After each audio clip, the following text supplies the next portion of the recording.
एक स्टेट है जिसके बुरे हालात हैं और जो तटस्थ रहने की बात कर रहे हैं, सबसे ज्यादा तटस्थ कांग्रेस है उन मुद्दों पर। और यही कारण है कि लोग आपको छोड़ छोड़ के जा रहे हैं, बड़े बड़े नेता चले गए। तो बस आपको एक सलाह दे रहा हूं, सुनिएगा जी। थोड़ी मेहनत भी कभी जनता की राहत पे कीजिए।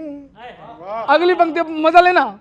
थोड़ी मेहनत भी कभी जनता की राहत पे कीजिए। छोड़ कर जा रहे हैं लोग क्यों उत्तर ये दीजिए। छोड़ कर जा रहे हैं लोग क्यों उत्तर ये दीजिए। वक्त बर्बाद न मोदी की बुराई में कीजिए। ध्यान अपना 29 की प्लानिंग में दीजिए। ध्यान अपना, आनंद लेना, 29 की प्लानिंग में दीजिए। हाथ की बेईमानी, झाड़ू की नादानी, साइकिल की शैतानी, तबाही पक्की है रोज खींचातानी, रोज आना कानी और फिर मनमानी। तबाही पक्की है, ममता भी खूब दिखाती है, इंसाफ का नाटक देखती है नहीं अपने खुद सिस्टम की गिरावट देखती है नहीं अपने खुद सिस्टम की गिरावट। हे प्रभु ऐसे, अब ताली बजाना, गंभीर बात कहने वाला हूं। अच्छा। हे प्रभु ऐसे अपोजिशन को कुछ लज्जा दीजिए। वोट से ज्यादा किसी जान की चिंता भी कीजिए। वोट से ज्यादा किसी जान। बहुत बहुत धन्यवाद, बहुत बहुत धन्यवाद, शुक्रिया, बहुत बहुत धन्यवाद। कि विषवान रोकने का कुछ उपाय कीजिए। विषवान रोकने का कुछ उपाय कीजिए। रावण को जटायु विशाल काय कीजिए। नारी को वोट बैंक समझिए नहीं साहब। बिटिया को राजनीति नहीं न्याय दीजिए। बिटिया को राजनीति नहीं। तकलीफ तब होती है सर इस चीज़ों में, जब उत्तर प्रदेश में कोई घटना घटे तो वो बिटिया उत्तर प्रदेश की नहीं, वो कांग्रेस की बेटी हो जाती है। और जब कोई घटना बंगाल में घटे तो वो बेटी टीएमसी की नहीं रहती है, वो भाजपा की बेटी हो जाती है। हम लोग भूल जाते हैं कि वो एक बेटी देश की बेटी है और उसकी अस्मिता के साथ अगर कोई भी व्यक्ति गलत करे, उस पर कोई प्रश्न चिन्ह उठाए तो उसको न्याय, बेटी को न्याय मिलना चाहिए।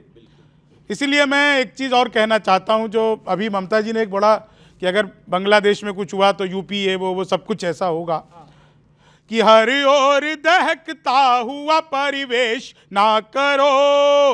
अब हो गया बहुत अधिक कलेश ना करो। पहले ही बहुत देश त्राहिमाम कर रहा।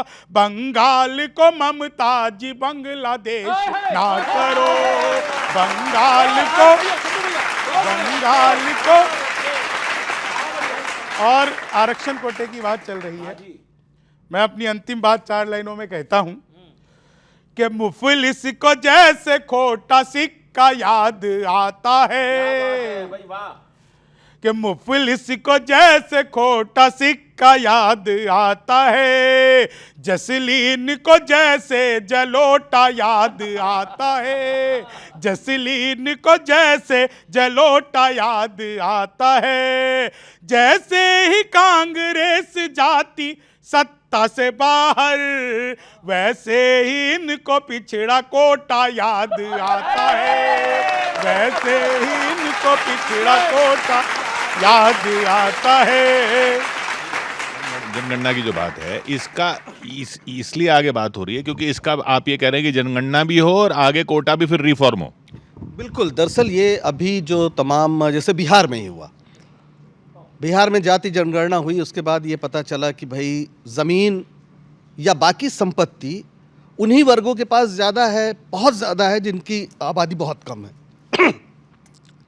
और बड़ी तादाद में जो लोग हैं, जो श्रमिक हैं, जो मजदूर, उनकी क्या गलती जिनके पास है? नहीं, कोई गलती नहीं है और उनसे छीनने की भी कोई बात नहीं है। ऐसी नीतियाँ बनाने की बात है ताकि उनको लाभ हो। किसी से वापस लेना, किसी से छीनना, ये कहीं स्वप्न में भी कोई नहीं सोच सकता। आज जो जिसकी आबादी ज़्यादा है, जिन वर्गों की, उनको उसी अनुपात में सरकारी नौकरियों में खास तौर पर आरक्षण मिलना चाहिए। ये कौन सी ऐसी बात है जिसका विरोध? क्यों विरोध हो भाई? किशोर जी, कौन विरोध कर रहा है? तो फिर हो क्यों नहीं रहा? वो कह रहे हैं हो नहीं रहा, आप कह रहे हो विरोध नहीं कर रहे, वो कह रहे हैं कर नहीं रहे। मैं कह रहा हूँ कि कौन बोलता है, कौन, किसने बोला था कि सेकंड क्लास लोगों को आरक्षण नहीं देना? वो हो गई, बात पुरानी हो गई। कौन हाँ, कहता था कि ये बुद्धू लोग है, इडियट लोग हैं? कौन 2011 में खड़ा होकर कहता था कि सौहार्द के खिलाफ है? और मैं कहता हूँ इन्होंने तो सर्वे कराया है कर्नाटक में, उसको जारी क्यों नहीं कर रहे हैं? अभी तक जारी पर नहीं अब कर तो रहे हैं। आपको 10 साल से ज्यादा हो गए ना, अब कर दो। मैं पूरा देता हूँ। देखो, नवोदय विद्यालय में आरक्षण देने का काम मोदी सरकार के समय हुआ। नीट के अंदर ओबीसी को आरक्षण देने का काम हमारे समय में हुआ। 2018 के अंदर ओबीसी को संवैधानिक दर्जा देने का काम हमारे समय में हुआ। पहले 27 ओबीसी के मंत्री सबसे ज़्यादा हमने देने का काम किया। उपराष्ट्रपति को ओबीसी समाज से बनाने का काम भारतीय जनता पार्टी ने किया। स्वयं मोदी जी ओबीसी हैं और इस तरह से लगातार ओबीसियों के हितों में हम लोग काम कर रहे हैं। लेकिन ये कोरी राजनीति करना, बांटने की राजनीति करना, ये कांग्रेस पार्टी का हमेशा से फितरत रही है। थोड़ा सा मैं 2-4 पंक्तियां लिख के लाया हूँ कि बेटियों के पिता को समर्पित हैं कि बेटियों के पिता को क्या क्या ध्यान रखना है, क्योंकि अपनी बेटी को सबल भी बनाना होगा, हमें पद्मिनी और रानी झांसी की तरह मजबूत बनाना होगा। तो उसी पे 4 पंक्तियां लेके आया हूँ। बहुत बना ली परियां, अब फिर से शक्ति स्वरूपा बनाए, म्यूजिक क्लास न भेजे भले, पहले जूडो कराटे सिखाए, जोनी जोनी रटवाने से बेहतर, अच्छे बुरे का स्पर्श सिखाए, प्रतिघात यदि करना पड़े, भेड़ियों के नाजुक अंग बताएं, महंगा मोबाइल बाद में लेंगे, छोटी कटार पहले दिलवाएं, परफ्यूम से सस्ता आता है, पेपर स्प्रे हमेशा साथ रखवाएं, सिंड्रेला की कहानियां बहुत हुई, वीर गाथा पद्मिनी की सुनाएं, ना छल सके बहरूप ये, धर्म के प्रति वो स्वाभिमान जगाएं।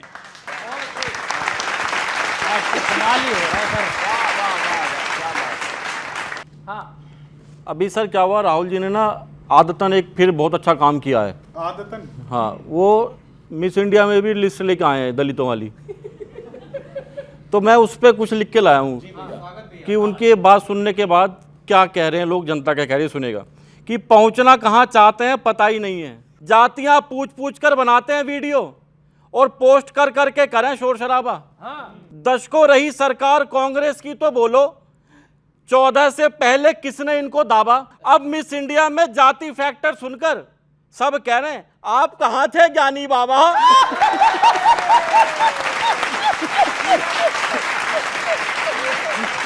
कश्मीर में और हरियाणा में इलेक्शन है, क्या हो रहा है? गलतफहमी कांग्रेस को हो गई है कुछ, सुनेगा कि कश्मीर में शांति का ध्वज तना रहेगा। कश्मीर में शांति का ध्वज तना रहेगा, हरियाणा भी विकास में सना रहेगा। भाजपा से जीत का सपना छोड़ो, क्योंकि दबदबा था, दबदबा है, दबदबा बना रहेगा। बहुत बहुत शुक्रिया। ये बताइए, कंगना जी के बयानों से फर्क नहीं पड़ेगा हरियाणा में? देखिए, पार्टी ने स्पष्ट रूप से कह दिया है कि उनका व्यक्तिगत बयान है और सैम पित्रोदा का तो इनका अपना होता है और कंगना जी का व्यक्तिगत हो गया। सैम पित्रोदा जी को फिर प्रमोट भी तो करते हैं ना, दिग्विजय सिंह को भी फिर प्रमोट करते हैं, इनके महासचिव होने के बावजूद वो बयान देते हैं। इन्होंने भी कहा था कि वो उनका बयान हमारा बयान नहीं है। देखिए, भारतीय जनता पार्टी ने स्पष्ट रूप से कहा है कि उन्हें अधिकृत है ये सब तरह के बयान देने के लिए, उनका व्यक्तिगत बयान है। और भारतीय जनता पार्टी स्पष्ट रूप से मानती है कि इस तरह के बयानों से हमारा कोई लेना देना नहीं है। लेकिन इतना है कि किशोर जी, देश की जनता को और चारों राज्य की जनता को इतना जरूर निश्चित रूप से करना पड़ेगा कि कौन देश के साथ में और कौन पाकिस्तान के साथ में विदेशी ताकतों के हाथ में खेल रहा है। किस तरह से आपने देखा कि किसानों के नाम पे ये राजनीति करते हैं, 1200 किसान कर्नाटक में आत्महत्या कर लेते हैं। तो देश की जनता को तय करना होगा कि कौन किसके साथ है। और किशोर जी, देश की जनता को ये भी तय करना होगा कि जो लोग नेशनल कॉन्फ्रेंस अपने मैनिफेस्टो में कहती है कि पाकिस्तान से देश के कश्मीरी युवाओं से बात नहीं करनी चाहिए, पाकिस्तान से बात करनी चाहिए, अलगाववादियों से बात नहीं करनी है, हमें पाकिस्तान से बात करनी है।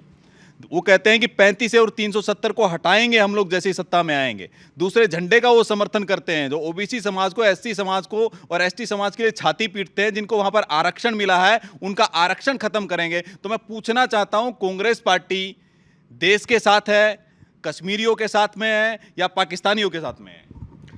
देखिए, ये तो तब पूछना चाहिए था जब अटल बिहारी वाजपेयी जी बस लेके चले गए थे।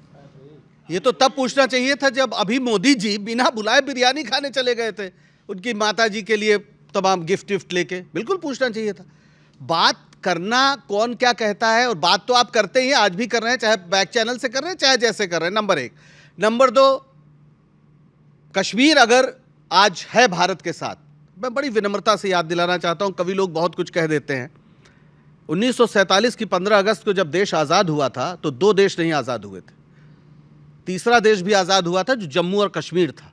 15 अगस्त 1947 को हमारे साथ नहीं था वो। ये सिर्फ पंडित नेहरू की दृष्टि थी और उनका ये विज़न था कि हम उनको किस तरह अपने साथ लाएं, और 26 अक्टूबर 1947 को वो भारत के साथ जुड़ा 3 शर्तों पर कि विदेश, रक्षा और मुद्रा भारत देखेगा, बाकी हम रहेंगे। और इस 370 यही है। इसको किसने बनाया था? इसको सरदार पटेल ने बनाया था। जिस दिन 370 संविधान सभा में पास हुई, अमेरिका में थे नेहरू जी, यहां पर सरदार पटेल उसका नेतृत्व कर रहे थे, तो सरदार पटेल देशद्रोही नहीं थे। जब 370 पारित हुआ तो श्यामा प्रसाद मुखर्जी संविधान में ताली बजा रहे थे, संविधान सभा के सदस्य थे। सुनिए, अरे आप एक मिनट शांत रहेंगे तो मैं बोलूं। अरे भाई सुनिए, अरे सरदार पटेल से पूछिए क्यों रही, सरदार पटेल से पूछिए क्यों रही, क्या बात कर रहे हैं आप? सरदार पटेल से पूछिए, नेहरू से भी पूछिए। और आज 370 नहीं होता तो देश के साथ नहीं होता, देश के साथ कश्मीर नहीं होता।